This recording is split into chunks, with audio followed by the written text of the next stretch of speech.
Miaraba tompoko lasy tompoko vavy somary misavorivory ny tontolon'ny asa fanaovan-gazety eto Madagasikara amin'izao fotoana dia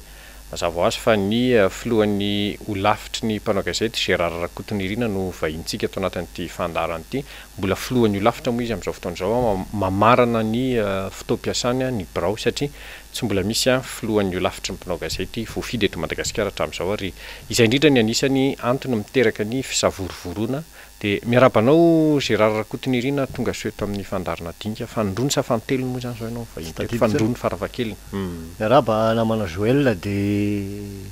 miaraba ny teknisiana sy ny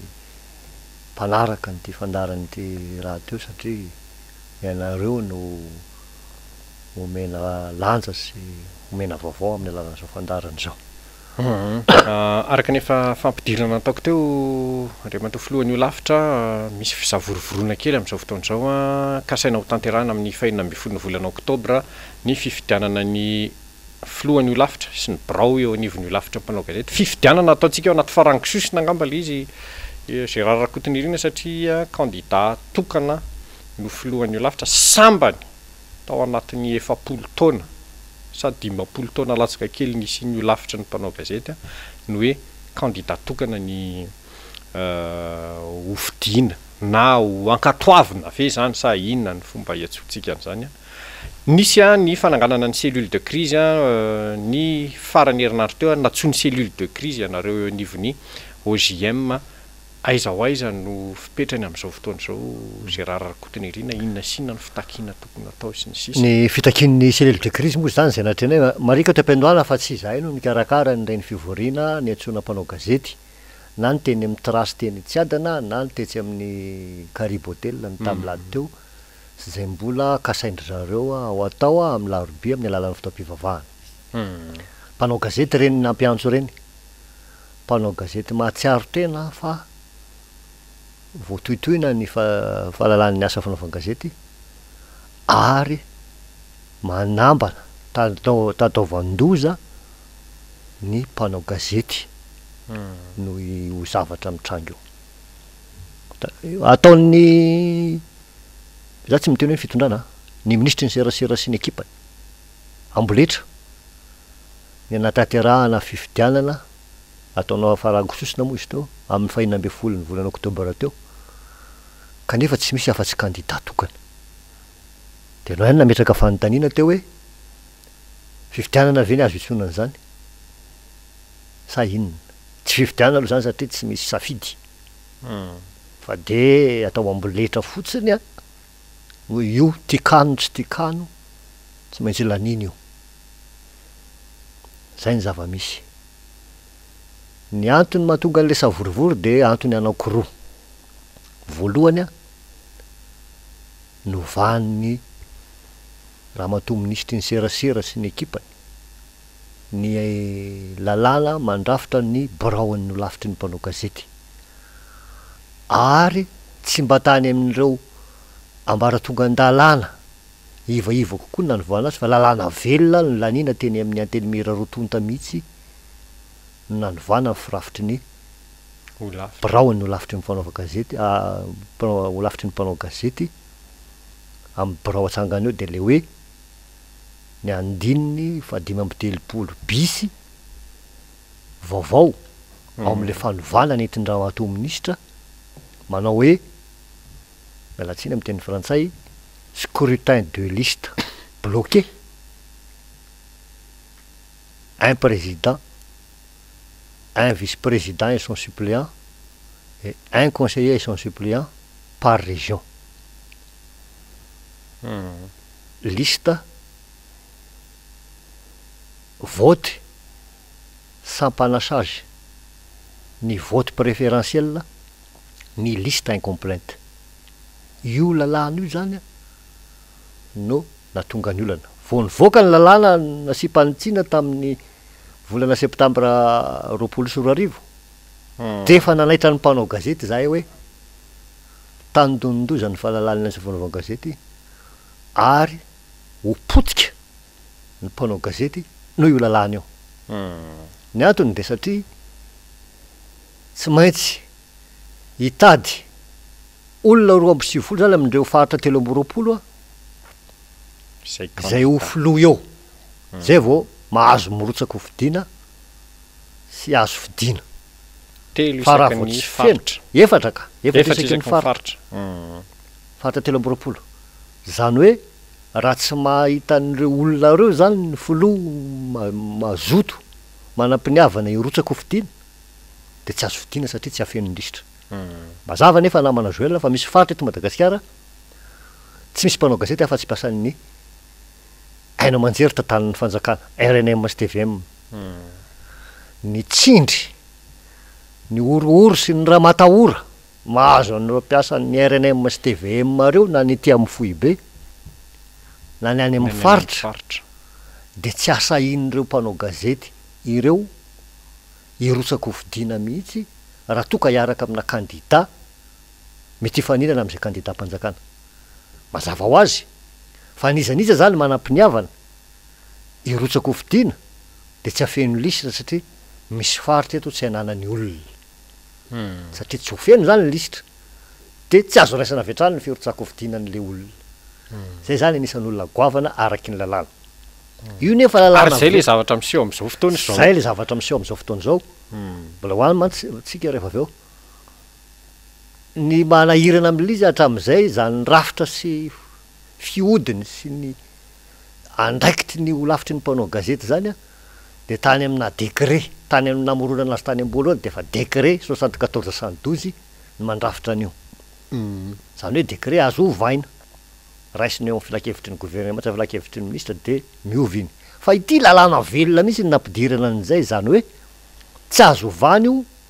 raha tsy eny anivo ny anteny mirarototra zany hoe miandry ny député sy ny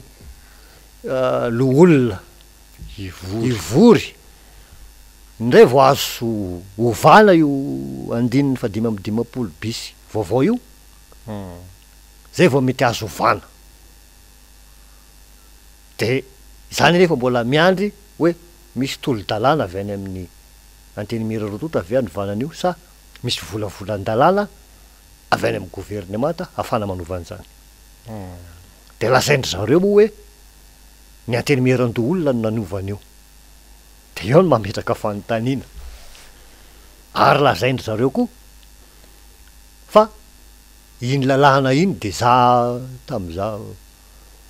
za tenako filohan'ny lafitry ny mpanao gazety no nanolotra azy any ramatoa minisitra no ny vita ny fakakevitra ny tetezana faritany tamin'ny taona 2024 nanolotra ny lalàna tokoa tsy ny lalàna no natolotry ny ministra fa ny volavolan-kevitra azo avy any amin'ny mpanao gazety isaky ny faritany no natolotra azy ary tamin'ny fakakevitra io zay natrehanay ny fakakevitra isam-paritany tsy nisy resaka fikitiana ny firafitry ny ho lafitry ny mpanao gazety am'izao fomba hitantananay azy zao ka tsy zahay mihitsy ny dia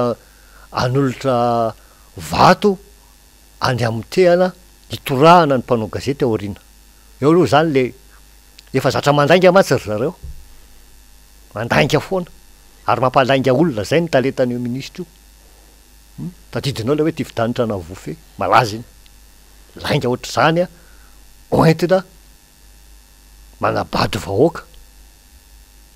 no manavana anazy isaky ny miteny ny vavany de tsy maintsy misy lainga raina roa ao mivoaka ny vavany io fa mitindra mitoeraka ty tsy sarababe mbahoaka era Madagasikara sy ny olom-pirenena intsony ny andaingany fa mpanao gazety mahafantatra ny zava-misy izy mpanao gazety raha teo zay ny anankiray ny anteny mirando olona ny lazainy fa naninona ny novany io mahagaga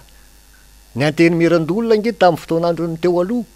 320 no isany ny mpikambana atao ny 170 no fidina vatana de ny apatelo no fidiny no tendreny filohan'ny repoblika tamin'izany fotoana ireo aza tsy nahavita ny aro ny isan'ny mpikambana amin'ny anteny mirando olona tateo arina fa rehefa niterena fosiny hoe tsy maintsy 20 ny 12 tendren'ny filohan'ny hofidina ny enina tendren'ny filohan'ny repoblika ngany anavita ny aro ny isa zany anteny mirando olona hatram'izay fa na ena ny anteny mirando olona nefa androm-panjakana lehibe misy olo tena vahoaka malagasy 5 tapitrisa fa ity ho lafitry ny mpanao gazety kelikely ity zay raha netatarehmarika sy nantotanisana voakan'ireo voamera manamboatra ny karatra reo tsy misy afa-tsy 7,500 ny mpanao gazety erany Madagasikara zany lista zany ary mbola mampisalasala mety misy doublon ao anatiny zafady de olona 3 no birao andrafitra azy manerana Madagasikara zany de fa matsikaiky mampome ina mahatonga an'izany ataon'ny ministra fitaovana politika zany ho lafitra izy io reo ary zay raha teo makandidat tokana azy kandidat tokana avy eo amin'ny ainao manjery-panjakana ny mambra ny mpikambanao amin'ny kabinetra ny mbola lazainy mbola ampiasan'ny ainao manjery-panjakana ny lista isam-paritra vitsy de vitsy azo isaina am'rasatalana ny avy amin'ny tsy miankina saingy avy amin'ny tsy miankina miandany amin'ny fitondram-panjakana satria hoe zay de tsy maintsy miara-miasa amin'ny fanjakana hoy ny feo sasany reko avy any fa zay nga ny asan'ny mpanao gazety nga anao zay tsara endrika amin'ny fitsangaana fa hitondra vaovao an'ny vahoaka ny asan'ny mpanao gazety vaovao ilainy andraisan'ny fanapaha-kevitra fa tsy ndenao osana fa reo ihany avy eo ny anao hoe omboy avy eo zany ankeny zava-misy zay mahatonga anay mandany io zavatra eo am'izao fotoana mety toizany zay rarakotiny azy le izy rehefa fa am'izao fotoana zao zany ny cellule de crise sy misy fikambanana mpanao gazety vitsivitsy anisan'izany ohatra ny fikambanany mpanao gazety vehivavy mitaka hoe tokony ahemitra aloha le fifidianana mba hisian'ny fifampidiniana sy ny famakafakana lalina hoe inona ny tena tokony fanapaha-kevitra ray sy natsariana atra mety ho vahaolana ve zay raha fahitanareo birao am'izao fotoana zay misy mivahaolana aemory io fifidianana io na foano aloha io fifidianana io de alao ifampidinika satria mandeha amboletra samyrery ny ministera natateraka an'izay fikasany ary mampiasa n'io kandidat tokana ny teny reny io amin'ny alalan'ny tsindry samy hafa anao zay ataterana le fifidianana io nge tsy tahitra mihitsy zareo ohatra am'izay fa voana enino zareo hoe tapitra amin'ny volana oktobra am'izao am'ty volana oktobra ity ny fiampitoam-piasan'ireo mpikabanao amin'ny voameram-pirenena maleo tena amin'ny sanany fifidianana na ny seny ary tsy maintsy manendry olona ho mpikambanao ny ho lafitry ny mpanao gazety de io izy niazakazany io niazakazany satria na ny antony nandefa taratasy taty aminay ny filohan'ny seny am'izao fotoana hoe miangavy anareo anendry soloteny ray avy ao aminareo ho mpikambana am'le seny vaovao taty aminay ny nandefasany an'io taratasy io satria zay ny voalaza ny lalàna io lalàna io ny lalàna 5 tsipika 20 de milaza fa ny biraony no lafitry ny mpanao gazety no manondro olona ho solotena ny mpanao gazety ao anivon'ny seny tonga te aminay io taratasy io tamin'ny faraparan'ny volana voalohandohan'ny volana septambra teo tamin'ny voalohandohan'ny septambra teo ny tonga tety aminay taratasy io de ho valianay io satria efa nandefa antso zahay ho an'ny mpanao gazety zay lina te izy ho mpikambanao amin'ny seny nanomboka tamin'ny 6 septambra teo zay nefa nandefa antso ary farananay tamin'ny faran'ny volana teo zay ary efa misy ny mandefa firotsahana ho solotena ny ho lafitry ny mpanao gazety eo anatin'izany seny zany zay ho avoakanay am'ty herinandro ty de milaza indray ny ministera fa tsy tokony zahay ho ny manana anjara mandray an'io manendry an'io satria zay efa fa mamarana fimpitoam-piasana fa tokony ny raha andavanandro no karakaranay de mahavariana satria zao ny ministera indray zany nemetra hoe tonydra raha andavanandro azonareo atao tony tsy azonareo atao fa matoy io taratasy io tonga taty aminay de zay no sady ara-dalàna no ara-drariny mialatsy miteny satria zay rafitra misy rafitra misy manendry olona amin'ny seny ka inona mbola itsabahan'ny ministera amin'ny raha andavanandronay zany eke de efaporo fa akoatrandrony fanaovan'ny botolo mitetika ny ibako tanteraka ny olafitry ny mpanao gazety amin'ny alalan'ny fanendrena candidat tokana tsy maintsy hofidiana de mbola izy ndray koa zany mbola isalovana hoe tsy nareo mandevana io fa andraso ty fifidianany ty fifidianany efa tsaiky ny mpanao gazety io nge tsy hoe ireo mpikambana miselely de crise reo ihany tsy manaiky an'io be de be ny tsy manaiky an'io fa ao ny matahotra ao ny pisolelaka ao ny mihevitra hoe misy tombontsoanay manokana angamba matoa zay mibody toerana io tsy a ny raha nanafantatra fa tsisy mpanao gazety na ny ray arengina ndo latsakeboka tamin'izany barono lavitra zany nandritra ny fotoam-piasana kanefa ny mpanao gazety zay tratra ny fahasairanana ara-pitsarana na nisy nandrahoana na tsy ny fanjakana na iza nahazo an'izany nanao an'izany a de nijoro teo foana zay niaro azy ary mbona vita niaro mpanao gazety na de lazain'ny sasany hoe efa lany daty aza satria lazainy zareo fa tamin'ny 7 no lany daty ny birao ankehitriny de eto a de amaly fa raha lany daty zay tamin'izany fotoana zany io ministry ny serasera io mihitsy ny nanandrara nanahirana azy nanely vaovao tsy marina momba ny filohan'ny androm-panjakana filohan'ny antenimeran-dolona tamin'izany andriamatoa Honoré Rakotomanana nanely vaovao tsy marina momba an'iny ary no nitory ny rangainy a saharo ny ala mihitsy izy tamin'izany raha tsy teo izahay nijoro ny aro azy ka hoana ny tara ohatra ka tamin'izany zay ny lany daty na hoana ny totoloty any na ny antso anay hoe tonga avaty mba rovy zay mampime zany to zavatra zay zany mahatonga an'io olana io nijoron'ny selelo de crise de itaky ohatran'izay koa ny fikambanan'ny vehivavy mpanao gazety ny anemorana na ny anafoanana misy fifidian'io fa aloha hidinika aloha ny antony de tsotra tsy mamela ny mpanao gazety hafa maniry rotsaka hofidiana ho afaky hofidiana ilay lalàna ny tany saintsika tary aloha teo satria sarotra ny hita olona 2 manerana Madagasikara zany efatra isa-paritra zany indrindra fa ho an'ny tsy miakina indrindra ho an'ny mpanao gazety tsy miakina tsy misy afa-tsy ny candidat-panjakana any mahavita an'izany faro ny voamera mpizara ny karatra karatra maty alina mampanao gazety zahay tsy nentina ndray anjara tamin'io satria ny didi-pitondrana ny fanarana navoaka sy niavy minisa tamin'ny 4 novambra taona 2024 de ny fanaranay ny fomba fametrahana ny izany voamera foibe izany mandrafitra an'io izany mandrafitra ny voamera isam-paritany ary izany mandrafitra ny voamera isam-paritra ny avy any amin'ny faritra tsy maintsy ny ao amin'ny anivon'ny faritany no manamarina sy mankatoa ny fijeron'le voamera andinika ny fankatan'ny mpanao gazety amarinany tsara fa hoe reto ny mpanao gazety maty alina isam-paritra ary ny lisitra voakan'io voamera isaky ny faritany io ny tonga ty amin'ny foibe ananganana n'le voamera tsy zay ny zava-nisy faritany vitsivitsy ny nanaraka an'izay fa ny teto Antananarivo anisan'ny tsy nanaraka an'izany ny tamin'ny faritany Antananarivo fa tonga de nitsabahany taleparitry ny serasera ny fikarakarana azy na de voamarika tsara raha fa ny lafi ny lojistika fotsiny ataon'ny ministera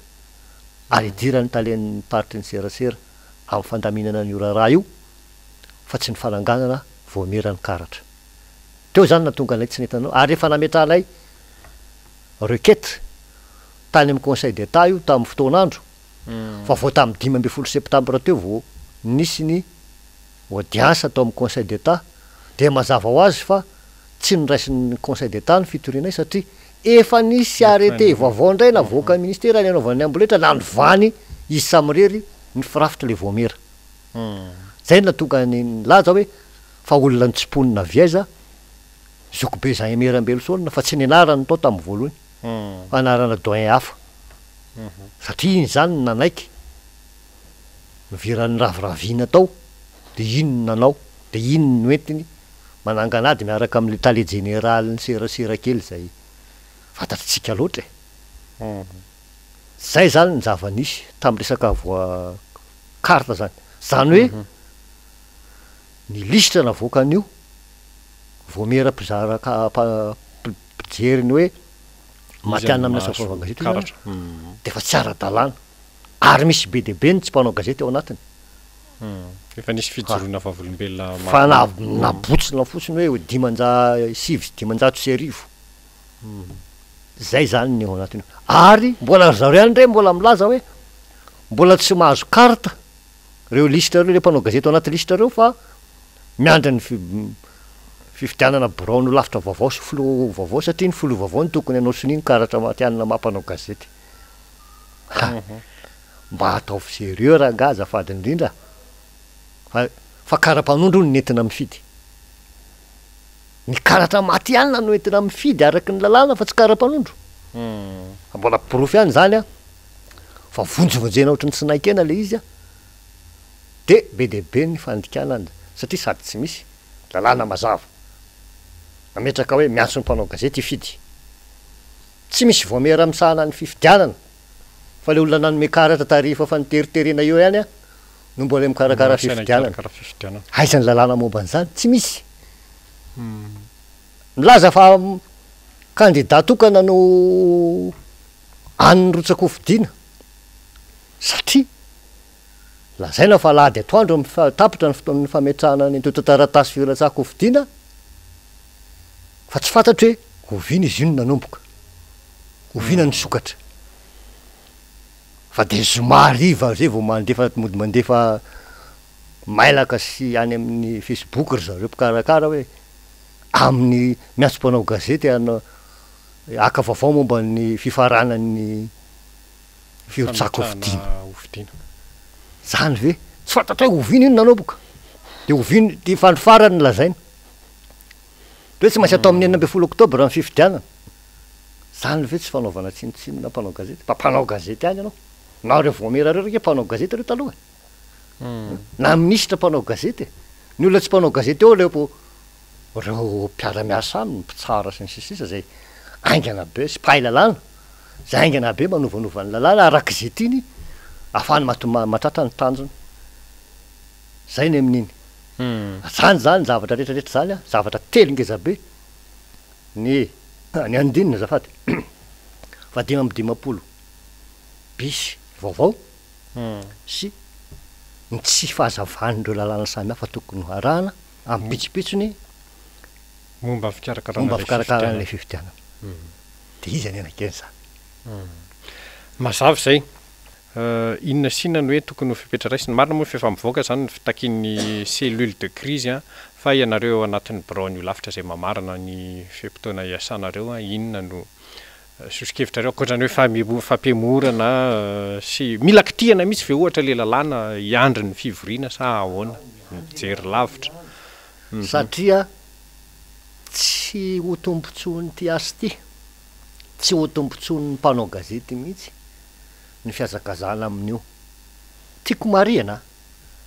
fa ireo kandida reo na le kandida tokana na reo prélistra amin'ny any amin'ny faritra de tsy piako mazava fa tsy fahavalonay reo tsy fahavalontsika reo mpanao gazety foana reo nahoana fa nahoana reo no ampidivina amintsika ary tadio tsara ty ampatsahivoko kely ty fa zay toerana nandalovany amin'izy to nge saika nikorotany doly tamy toeram-piasana tsy ho tany saiko ny toeram-piasana lalovana fa zay avy nandalovany iny korotana zao izy anaty fitondram-panjakana mikorotana ny ao anatiny ao de korotaniny ny asa fanaovana gazety tahaka ny hoe tsy ho etsony izy eny misy ihany koa moa ny vaty famolololo zany manaiky ataony irakianiny ety seroa de alao izy anao fa ifampitazany eto foana ange amafisiko tsara fa le izy tsy manome vahana ny fahafahany sy ny kandida hafa ny faninana ny tena mazava-dozan'io kandida hafa afaka mifaninana tsy voatery izany tsy voatery Joel fa mety misy olona manam-paniriana ny rotsako fidiana saingy tsy afaka manana ny ho isan'olona io ary tsy afaka ny anana ny antobola satria ny fiorotsana président ohatra de hitakina roetsy ariary ny fafana mirotsako fidianao filoarefitra 5 alina sy ray hetsy io mpanolotsaina ray etsy nefa le lista 3 fitambarana tsy maintsy hitadiavana an'izay tsy maintsy hitadiavana an'izay vola zany eke fa vola fa mahatratrany amin'ny 10 tapitrisa ariary mihoatra aiza ny tany mpanao gazety am'izany raha tsy misy olona matanjaka manome vola azy ary zay io candidat-mpanjakana io raha reo olona mirotsaka fidina rehetrarehetra era Madagasikara reo zay mahavariana koa hoe na le foloto candidat tokana nke tsy mahafantatra koa reo izy amin'ny prélistre aminy araky ny nambarany mahavariana zany de atao varotromby anaty ambiaty foana zany ty raha ty anatanterahana ny sitrapo ratsin'ny ministra sy ny ekipany sy anaovan'ny politika any angeny manahirana amin'izy hoe lafa tsisy body toerana zany io tsisy tompontsoa io tsisy tompontsoa manokana io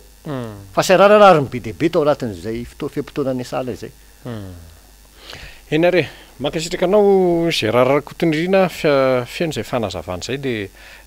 nisa vorovoroky ilatona angambany zay ny fanindriny mpanao gazety moa am'izao fotoana zao satria tena mbola ao anatin'ny fifanjevona ny mpanao gazety tsotra sy ny mpikarakara ny fifidianana eo anivony braony lafitry ny mpanao gazety io de mirary ny ilaminan'izany isika rehetra de mindofolohan'io lafitry ny mpanao gazety eny sy mahita tombontsoa amin'io mafisoka any fa io nge akoatrany hoe candidat-mpanjakana de satria candidat-mpanjakana izy zao izy rehetrarehetra ny akamarony fa reo ve avita iaro ny mpanao gazety mpanjakana zay tratra ny atsojay sy ny raha matahora sy ny afindretsy afindraroa no ny atony tsy faraparapahefana satria efa nisy tokoa zany misy zany vo nandray toerana nge mihitsy de nandroka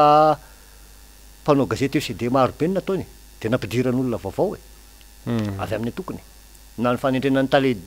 party ny serasera eraky ny isaky mifatra ary nke tsy mba nisy mihitsy zany hoe mpanao gazety efa elany tezana sy manatra ke fa avy eo amin'ny RNMS TV mitendrena amin'ny toerana fa olony antokony olona avy any velany tsy malala zay bisy bany zany atao hoe asa fanaovana gazety serasera zany iny ray fa ny faharoa dia le hoe ifaninana amin'ny tsy miakiny tsika fa esorina dolo zay mialatsiny ampasiviko ty esorina dolo zay rasirasy bika sy rasy tary ato amin'ny fahita lavitra nisy an'izany tamin'izy vao nandray toerana navahana tao anaty trano fivoriana mpanao gazety ianao makato ianao tsy izy fa ny minisitra teo aloha raha nanasazy mpanao gazety raha fahafantarako azy de na tsy avela miteny amin'ny télé fotsiny tsy fa mangina zay le hoe interdiction d'antenne na nomena toerana hafa teo akaiky teo fa am'izao nge tena lazaina fa re déploiement afindrafindra toerana dolo ny mpanao gazety fa mivangongo fotsiny eto Antananarivo eto de alefa any amin'ny toerana lavitra za tsy mananjoa ny any amin'ny faritra hoe azo mpanao gazety mety manatra kefa fa ny fotoana anaovanao an'izany am'izao fotoana aloha anaovanao karakarana fifidianana zao ampirorona ny ambiny akolaka sy anaovanao karazana valifaty an'izay olona